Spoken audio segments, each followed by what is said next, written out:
আসসালামু আলাইকুম গাইজ, সবাই কেমন আছেন? আশা করি সবাই ভালো আছেন। আমিও ভালো আছি। আমি রামিম লাইফস্টাইল থেকে নতুন আরেকটা রেসিপি নিয়ে চলে এসেছি, কাঁচা টমেটোর চচ্চড়ি। চলুন দেখে নেওয়া যাক আমি কিভাবে কাঁচা টমেটোর চচ্চড়ি করি। এই জায়গাটা কিছুটা কাঁচা টমেটো নিয়েছি, এইগুলো আমি ছোটো ছোটো করে কেটে নিয়েছি, সাথে কিছুটা আলু দিয়েছি, মাছটা জাল করে নিয়েছি। এখন আমি ফ্রাই প্যানে 2 টেবিল চামচ তেল দিয়ে দিব। পেঁয়াজ কুচিটা একটু বেশি দিতে হবে, সাথে কাঁচামরিচ ফালি করে কেটে নিতে হবে। এগুলো আমি হালকা একটু নেড়ে চেড়ে নিব। 1 চা চামচ রসুন দিলাম, 1 চা চামচ জিরা। এগুলো আমি পেঁয়াজের সাথে ভেজে নিব।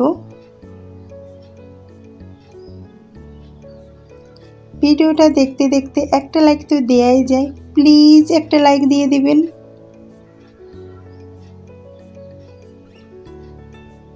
এভাবে নেড়ে চেড়ে পেঁয়াজ মশলা একসাথে ভেজে নিতে হবে।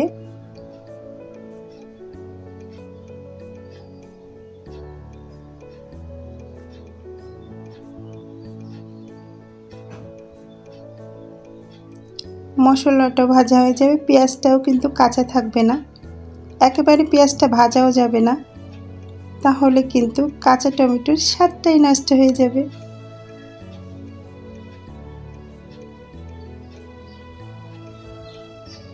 এভাবে একটু কষানো হয়ে গেলে কিন্তু আমি পানি দিয়ে দিব।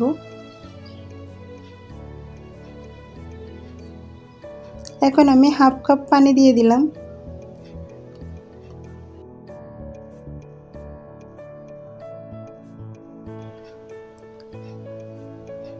পরিমাণ মতো লবণ দিয়ে দিতে হবে, 1 চা চামচ হলুদ। এগুলো দিয়ে আমি আবারও কষিয়ে নেব।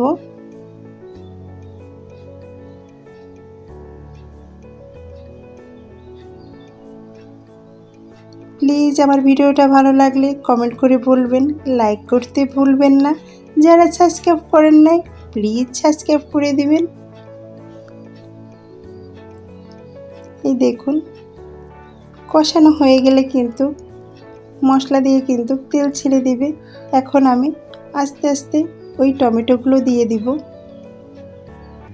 দিয়ে একটু নেড়ে চেড়ে নেব।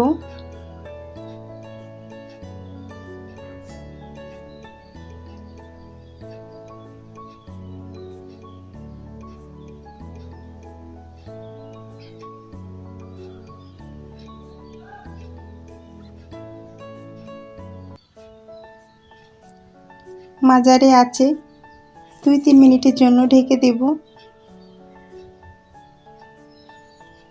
2-3 মিনিট পরে ফিরে আসলাম।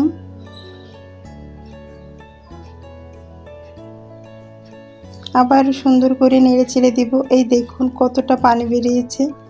এখন আমি কিন্তু আবারও ঢেকে দিব 5 মিনিটের জন্য।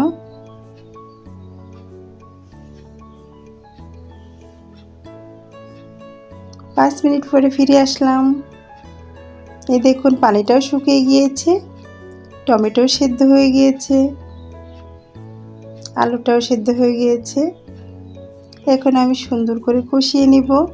কষানো হয়ে গেলে কিন্তু পানিটা দিয়ে দিব। এই দেখুন আমি পরিমাণ মতো পানি দিয়ে দিয়েছি। এখন আমি সুন্দর করে নেড়ে চেড়ে দিব। বলক পড়ার অপেক্ষায় থাকবো। এখন বলক পেরেছে, এখন আমি মাছটা দিয়ে দিব। দিয়ে একটু নেড়ে চেড়ে 5 মিনিটের জন্য ঢেকে দেব। মাছটা কিন্তু আমি লবণ হলুদ তেল দিয়ে সুন্দর করে জাল করে নিয়েছি। আপনারা কিন্তু যে কোনো মাছ দিতে পারেন, যে কোনো ছোটো মাছ দিতে পারেন। 5 মিনিট পরে ফিরে আসলাম। এই দেখুন ঝোলটা কিন্তু অনেকটাই টেনে গিয়েছে। এখন আমি কিছুটা ধনেপাতা দিয়ে 2 মিনিটের জন্য ঢেকে দেব। 2 মিনিট পরে ফিরে আসলাম। এই দেখুন ঝোলটা অনেকটা টেনে গিয়েছে, চচ্চড়িটা হয়ে গিয়েছে। আমি একেবারে চচ্চড়ি করব না, আপনারা চাইলে কিন্তু একেবারে চচ্চড়ি করতে পারেন। এই দেখুন টমেটো চচ্চড়ি রেডি। সবাই সুস্থ থাকবেন, ভালো থাকবেন। লাইক করতে ভুলবেন না। আবার ফিরে আসবো নতুন ভিডিও নিয়ে।